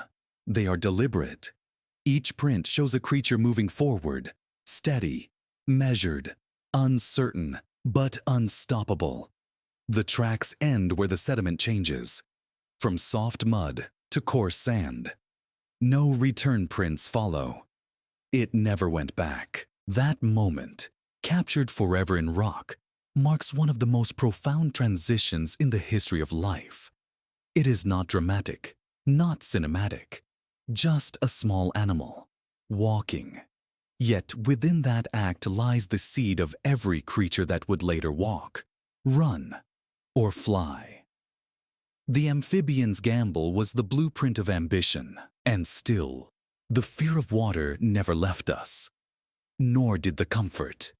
We are its descendants, carrying lungs built from gills and hearts that still remember the rhythm of tides. Even in our deepest sleep, our breath follows the pattern of waves. In, out, as though the ocean itself still rocks us. For the amphibians, the transition was not smooth. The air thinned, and predators multiplied. The webs that covered the forest floor trapped not only insects, but the small wanderers who dared the land. Each step forward was a risk. To survive, they learned new strategies: camouflage, stealth, stillness. Their skin darkened to match the soil. Their eyes widened to see through haze and shadow. Life was teaching subtlety again, and perhaps, in that teaching, consciousness stirred. Fear, after all, is the first form of awareness. The amphibians, trapped between two worlds, began to understand consequence. They paused before leaping, watched before acting, waited before breathing. The world was becoming sentient through hesitation. The fires had sculpted their instincts. The webs had refined their patience. Now the land demanded a new quality: endurance. The amphibians who could endure dryness, hunger, and silence became the ancestors of all terrestrial life to come. Those who could not dissolved back into the water's soft forgetfulness. Even now, when rain falls after a long drought, frogs and salamanders emerge from the earth as if resurrected. They have been practicing this ritual for over 300 million years. The art of waiting. Their bodies are time machines, reminders of a period when survival meant stillness, when every breath was a negotiation with the elements. In the Carboniferous night, they must have sounded strange. The croaks and chirps echoing through the mist, mingling with the hum of insects and the faint crackle of distant fires. It was not yet music, but it was rhythm, a conversation between air and water. The first song of the land. We often imagine evolution as progress, a march toward complexity. But here, at this crossroads, progress looked like compromise. The amphibians did not conquer the land. They borrowed it, briefly. They did not abandon the water. They carried its memory in their blood. The world was no longer divided into winners and losers, only survivors. Perhaps that is why their story feels so human. It is the story of every creature that ever risked comfort for possibility. Every step we take, from shore to city, carries the same doubt. Will the ground hold us, or will it burn? The amphibians answered not with certainty, but with persistence. They moved forward, paused, moved again. A slow procession of hope across the steaming land, and though many perished, the few that endured became the architects of a new lineage. Their eggs hardened, their lungs deepened, their bones learned to bear weight. In the quiet aftermath of the Carboniferous, the first true reptiles emerged, creatures who no longer needed to choose between air and water. The gamble had been won, but even as the reptiles rose, the amphibians remained. In the rivers, the ponds, the rain-soaked corners of the forest, they had no empire, no dominance, only memory, because someone had to remember the moment when water was still home. Someone had to remember the softness of survival, and so they waited, as they always had, watching the land that had nearly killed them become the stage for everything that would follow. The air began to thin, slowly, imperceptibly at first, the kind of change that could not be seen, only felt. The fires that had raged across continents had burned too fiercely, consuming the very breath that fed them. The atmosphere, once swollen with oxygen, began to exhale. It was as if the planet, exhausted from abundance, finally paused to breathe out. The forests dimmed. Their once exuberant growth slowed into patience. Leaves thickened, stems grew smaller, roots dug deeper. The giants that had once defined the Carboniferous world, the dragonflies with wings like swords, the centipedes that moved like rivers of armor, began to vanish. Their bodies, engineered for a richer sky, could no longer survive in the thinning air. It was not an extinction in fire, but one of silence. The decline was steady, inevitable. Where there had been abundance, there was now moderation. The air grew clearer, crisper, less forgiving. Oxygen fell from its dizzying heights of 35% to barely half that. The great insects gasped, their tracheal systems too primitive to adjust. Their wings, once light and buoyant, now dragged them down. The empire of the air dissolved. If the Carboniferous had been a fever, this was the cooling.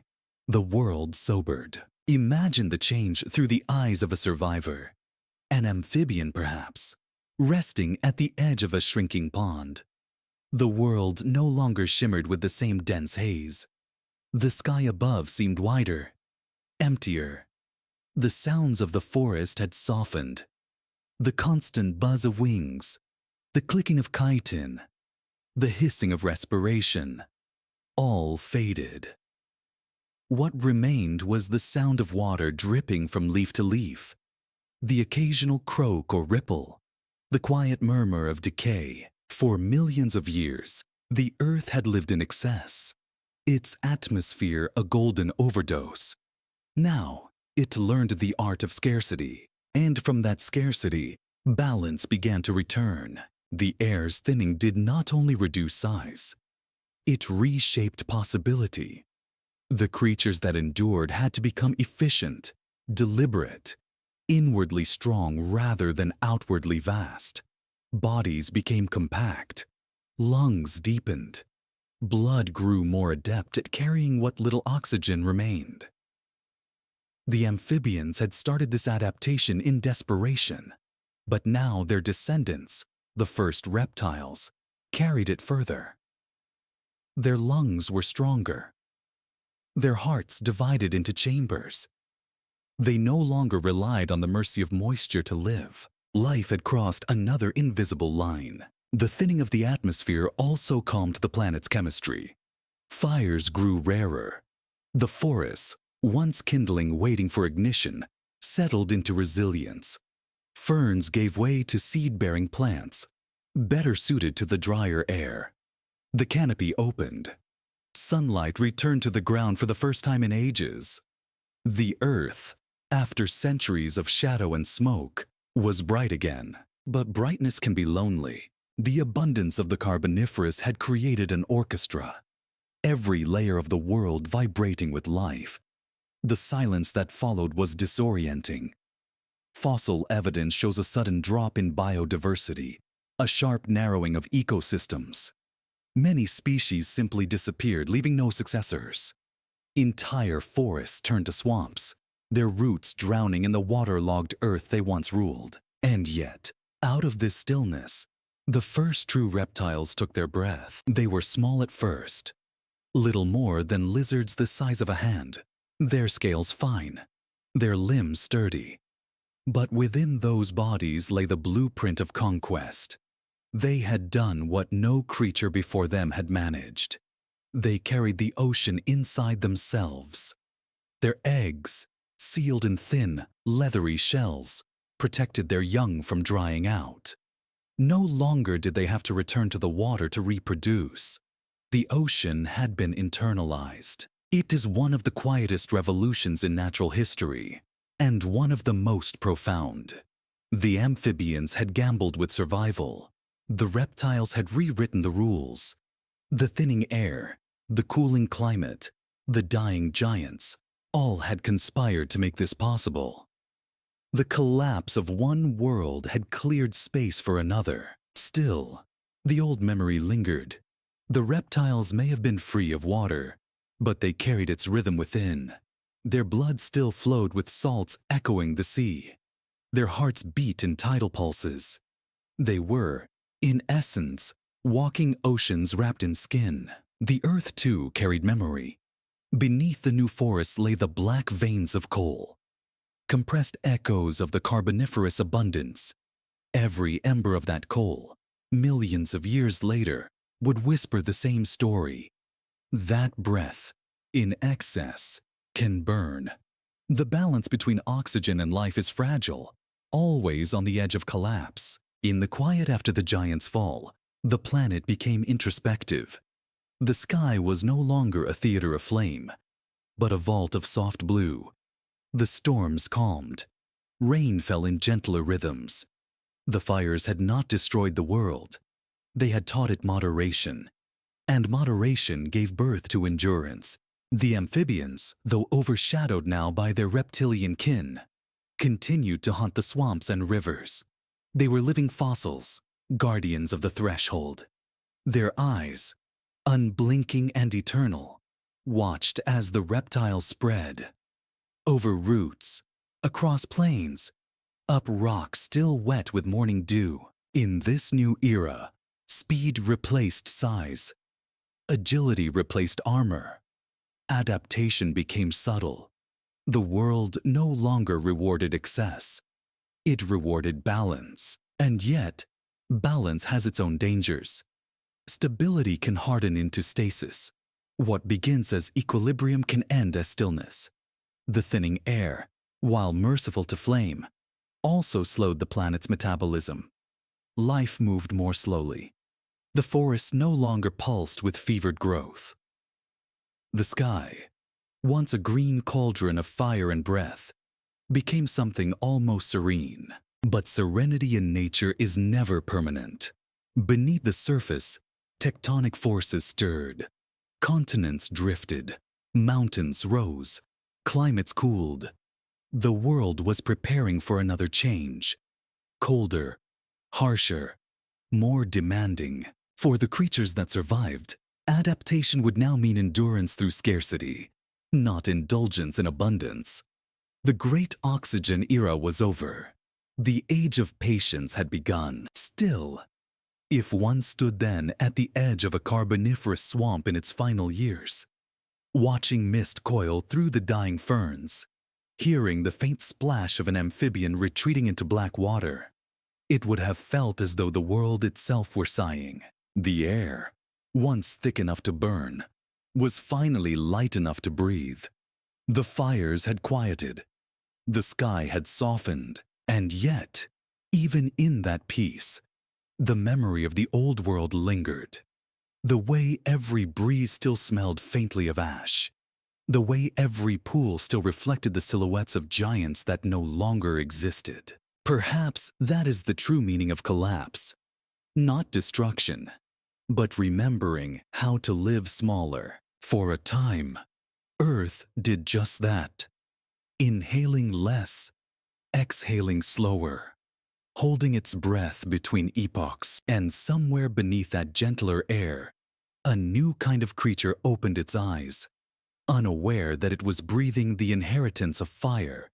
They came quietly, small shadows moving between the roots of dying ferns. No thunder, no spectacle. The great amphibians still ruled the swamps, their slick bodies glistening in the half-light. But these newcomers were different. Their steps were surer, their skin drier, their eggs buried deep in the soil instead of floating on the water's surface. They were the first reptiles, children of air, heirs of endurance. No one marked their arrival. The world did not erupt in applause when life finally freed itself from dependence on water. Evolution does not announce its victories. It simply continues breathing where others could not. Yet in this quiet emancipation, something monumental unfolded. For the first time, life could walk without returning. The reptiles were not large. Their bodies were wiry, low to the ground, their movements economical. They did not shimmer like the dragonflies that once owned the air, nor lumber like the amphibians that had conquered land before them. They were deliberate. Every motion, every flick of the tongue was measured. They belonged to the new world, the thinner air, the cooler forests, the scarred earth learning restraint. Their skin told the story first. Unlike their amphibian cousins, they carried a barrier against the dry. Scales, tiny fortresses of keratin, locked in moisture and reflected light. The world that had once been poisoned to exposed flesh was now theirs to cross freely. Their lungs were deeper, their blood denser. They did not gasp. They did not retreat. They inhaled the planet's new air and found it survivable. Inside their eggs, the revolution was more profound. The amniotic shell, soft, leathery, miraculous, carried within it a miniature ocean. Every embryo floated in its private tide, safe from drought and fire. It was the sea, folded into a sphere, carried across the land. The reptiles had done what no creature before them dared. They internalized the memory of their origin. From this point on, water became choice, not necessity. The forests around them were changing too. The great club moss trees and giant horsetails were dying out, replaced by seed-bearing plants that could survive drier seasons. Where once there had been green cathedrals of endless humidity, there were now open woodlands, stretches of fern and sand, patches of light. The planet was exhaling its fever. In that clarity, the reptiles thrived. They were patient creatures. They did not grow large quickly, nor did they dominate immediately. Instead, they explored. Some stayed small, feeding on insects that buzzed in the fading heat. Others crept higher into the canopy, finding new worlds among the thinning leaves. Their senses sharpened.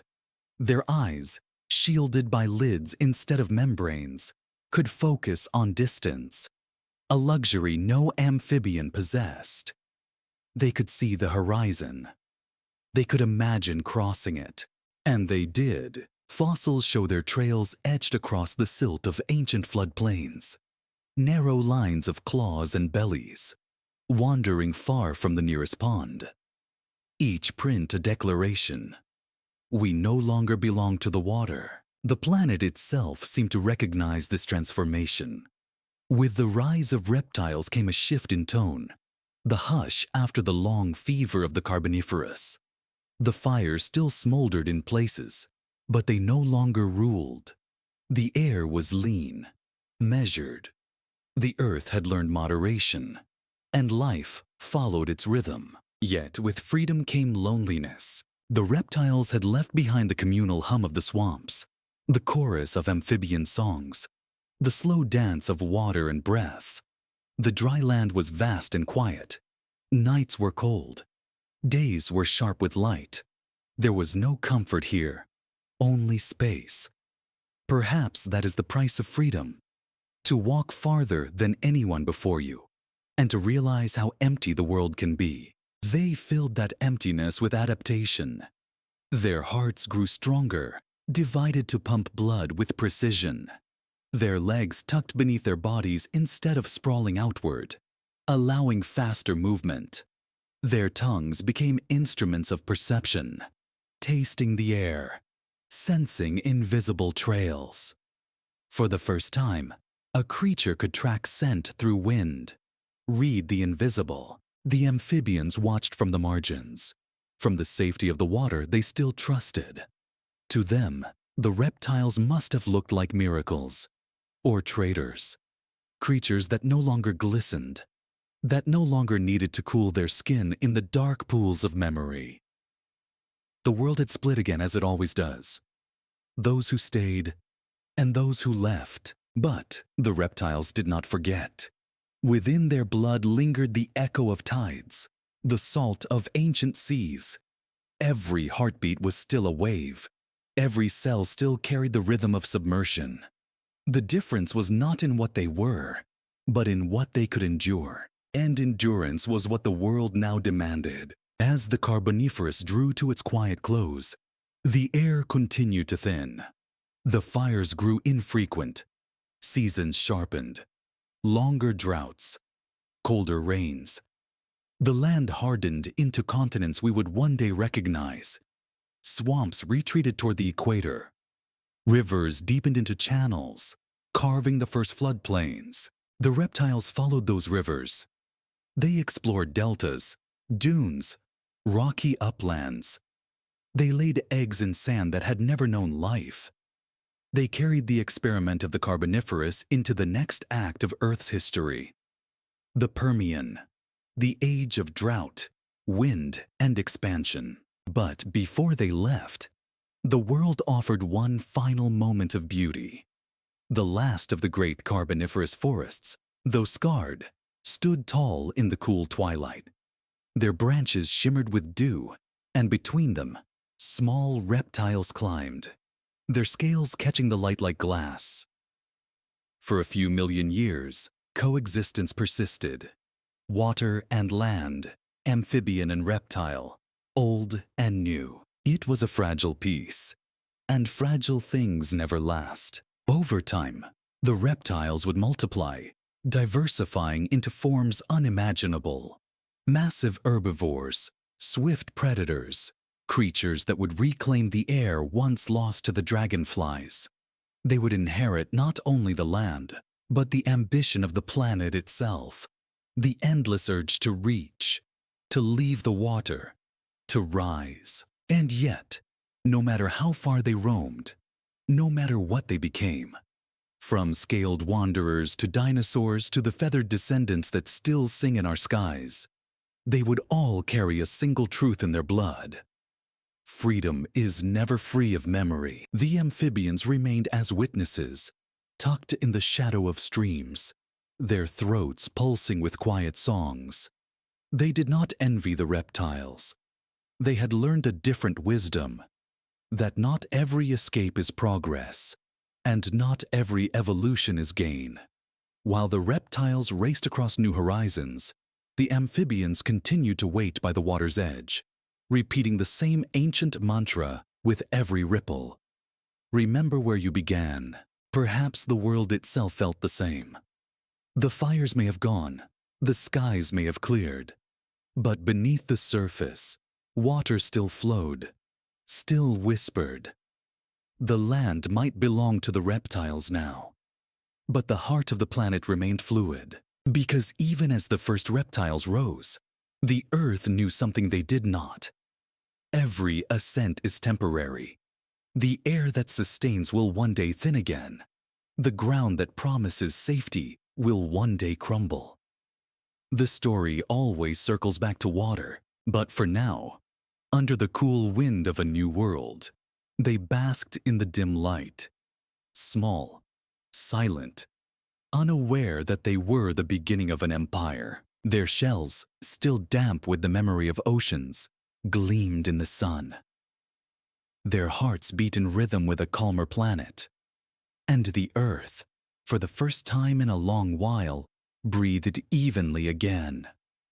The world that followed was quieter, not because there was less life, but because it had learned how to breathe without shouting. The fires had faded into memory, the giants had turned to fossils, and the reptiles now wandered across the cooling continents. Yet even as the earth changed its skin, something ancient persisted. Not in the air, not in the soil, but in the nervous systems of everything that survived. Fear. It is easy to imagine that fear is modern, a product of intelligence or experience, but it is older than thought itself. It is memory written into the body. Long before words or minds existed, fear was a pulse, a reflex, a language of survival. It is what the Carboniferous left behind. Its true fossil, invisible but intact. Every creature that crawled out of that burning age carried within it the residue of alarm, the instinct to flinch, the tension at the edge of stillness, the shiver when silence becomes too complete. For millions of years, life had learned to listen for danger that came from every direction. Below, above, within the air itself, the world had been a theater of predators and fire. Those who forgot perished. Those who remembered lived. And so the memory stayed. Even now, when you hear the soft drone of a flying insect near your ear, something in your muscles tightens before your mind understands why. It is not annoyance. It is inheritance. The echo of a time when wings meant death, when the shimmer of movement above the swamp was not curiosity, but threat. Scientists studying the human startle response have found that we react faster to shapes resembling spiders and snakes than to almost anything else. Our nervous systems, it seems, are haunted by the Carboniferous. Those early webs, those creeping legs, those sudden lunges in the shadows. They never left us. They were carved into the blueprint of perception itself. The forests of that ancient age are gone, but the architecture of vigilance remains. Our pupils still widen at sudden motion. Our breath still quickens in confined spaces. Even our dreams replay the same primal settings. Forests, darkness, pursuit. We dream not only of what we have lived, but of what our ancestors feared to live through. Perhaps this is why the quiet places, caves, deep water, fog, comfort us as much as they unnerve us. They are the remnants of our double inheritance: land and water, safety and danger, fear and calm.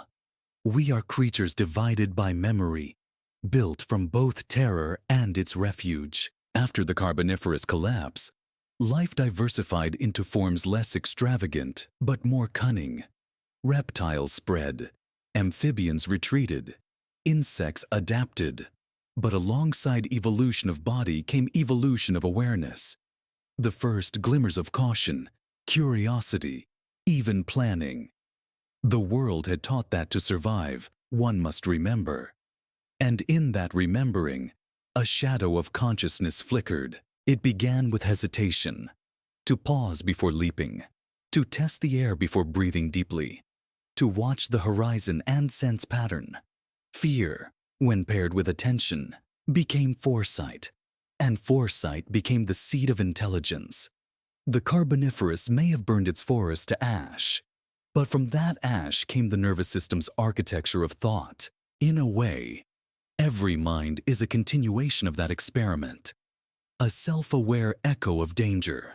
Our ability to imagine, to anticipate, to feel awe and dread, all are built on the same circuitry that once made an amphibian freeze at the vibration of a predator's step. When the first reptiles ventured fully into dry land, they did not leave fear behind. They carried it forward, refining it, diversifying it. A rustle in the grass, a shadow on stone. The world's earliest psychology took shape in these small tremors of unease. Survival was no longer just physical. It became emotional. Even the earth seemed to mirror this new awareness. The atmosphere, once an unthinking abundance, now oscillated in quieter rhythms. Seasons began to define themselves. Time became something measurable, predictable. The planet, like its creatures, had learned restraint. And with restraint came reflection. If you could stand in one of those later forests, smaller, cooler, drier, you would feel the difference immediately. The air would not press on you as it once did. You could breathe deeply without dizziness.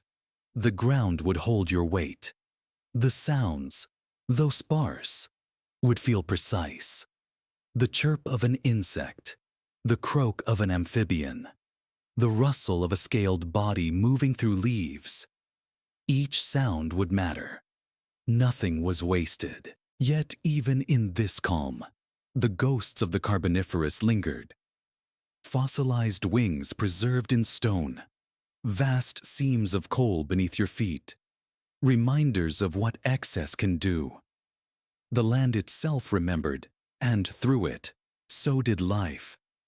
The earth was no longer innocent. In time, those early reptiles would give rise to creatures that mastered fear, not by avoiding it, but by using it.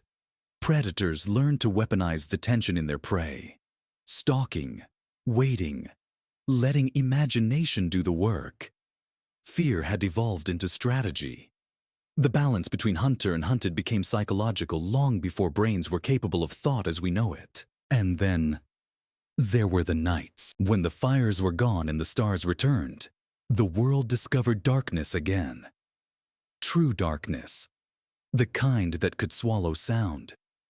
For the first time in millions of years, the planet could rest without the glow of combustion or the hum of endless wings. It must have been terrifying and beautiful.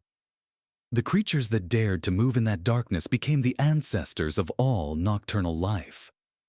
Eyes widened, ears sharpened, sensitivity turned into strength. In the quiet, fear became adaptation. Perhaps that is why our own species still finds solace in the night, even as it frightens us.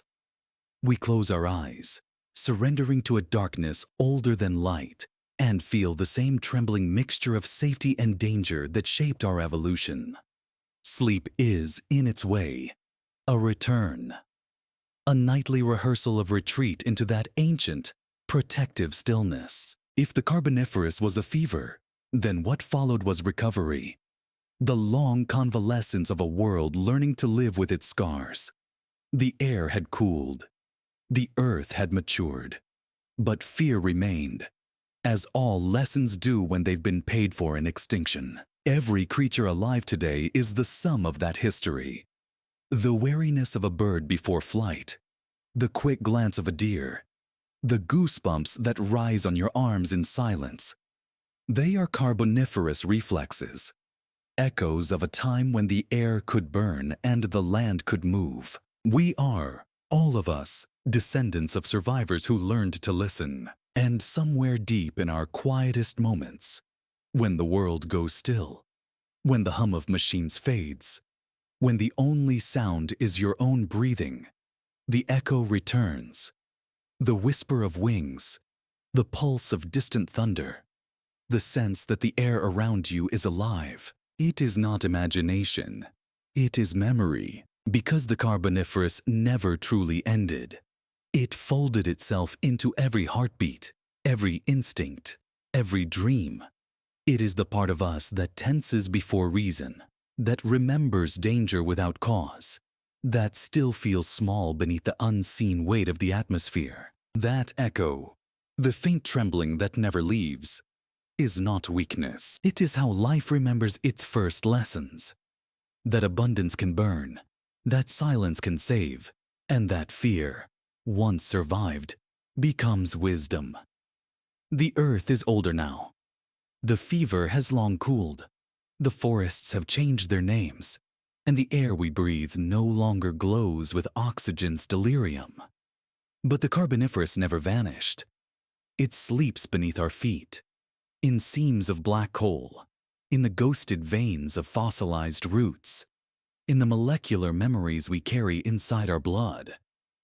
Every time we strike a match or light a fire, we awaken that age again.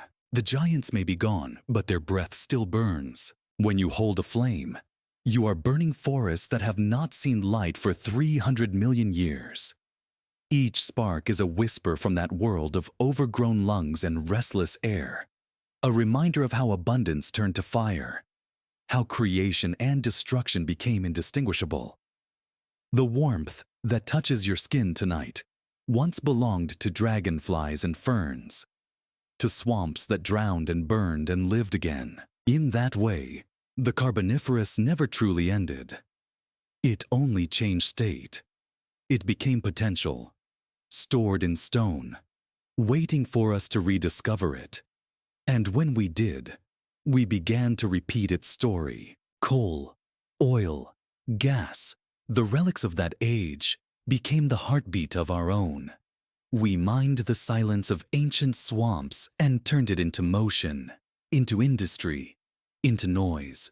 We reignited the atmosphere's old addiction, feeding the air again with too much breath. We have made the world rich in oxygen's twin, carbon dioxide. And once more, the planet's balance trembles. The Carboniferous taught that every element has two faces, the giver and the taker, the healer and the destroyer. Oxygen sustained life until it almost erased it. Carbon built forests until it buried them. Fire destroyed ecosystems but preserved their ashes as energy for the future. The cycle was never moral. It was inevitable. And yet, there is a strange mercy in it. Because from every collapse, life learned something. Restraint, complexity, awareness. The planet did not end in flame. It adapted. It rebalanced. It turned catastrophe into curriculum. If the Carboniferous has a final lesson, it is this. Abundance is not the same as safety. The richest air can suffocate. The brightest fire can consume. To survive, one must learn when to stop breathing, when to let stillness return. The amphibians understood this in their trembling skin. The reptiles carried that lesson in their shells, and we, their distant inheritors, are only beginning to remember. Stand outside some night, far from the cities, where the air is still enough to feel ancient. Breathe deeply. The oxygen that fills your lungs carries the ghosts of that age. Every molecule has been recycled through lungs older than continents, through flames that predate mammals, through forests that burn themselves into memory. You are inhaling the history of fire and mist. The mist. That was the other half of the world then. It softened everything. It wrapped the fires, cooled the air, turned disaster into patience. The mist was the breath of water, the planet's apology after its storms. It was what the amphibians saw when they raised their eyes from the water's edge, the border between destruction and renewal. Even now, mist feels sacred. It blurs boundaries, erases certainty, gives the world permission to be both here and gone. Perhaps that is why we find peace in it, why fog and rain calm us more than sunlight ever can. It speaks in the same voice that soothed the ancient forests after their burning. Rest now. Breathe slower. Everything will grow again. The Carboniferous was the first great cycle of self-correction. It showed that excess, left unchecked, creates its own extinction. That pattern has never left us. Civilizations rise on abundance, of air, of fuel, of power, and fall when they forget the cost of their own breath. The Earth has seen this before. It knows how to recover. The question is whether we do. When paleontologists unearth a fossilized leaf from that era, they find its veins still imprinted perfectly, like the lines of a palm. Each vein tells the story of too much light, too much air, too much time.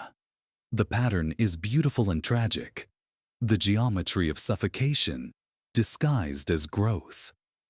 When you look closely, it resembles the branching of our lungs, or the rivers of a delta, or the lightning that once set those forests alight. The same shape repeats across scales, life and death sharing the same design. Maybe that's what the Earth has always tried to teach, that destruction is not a separate force, but a mirror. Fire and mist are not enemies.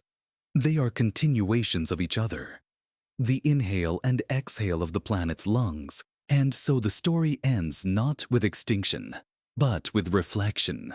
The Carboniferous left behind no ruins, no monuments, no bones of cities.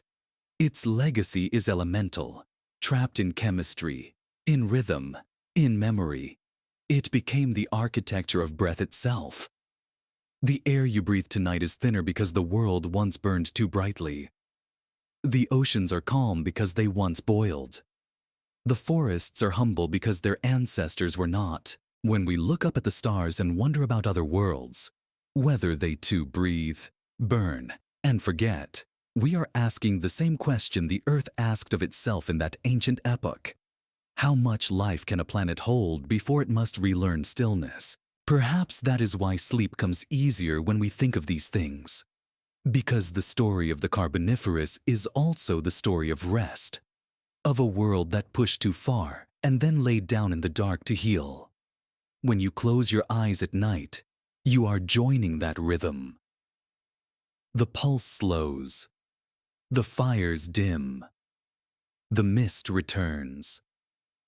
The Earth breathes evenly again. The amphibians are still out there, singing from the edges of ponds, their voices trembling with the oldest wisdom on the planet. That water forgives, that air forgets, that every ending is only a quieter beginning. So, when the night deepens and your room grows still, imagine those ancient swamps, the steam rising, the soft ripple of water, the faint glow of fungi across the black bark. Imagine the air shimmering with the last heat of the fires, cooling now into mist. Somewhere, beneath layers of soil and time, the world exhales. And for a moment, just a moment, everything is balanced again. That was the only time in history when water was safer than land. And perhaps, in our own way, we are living through it again. Not in forests or swamps, but in memory, where abundance still burns, and somewhere inside us, a small amphibian heart still beats beneath the weight of air,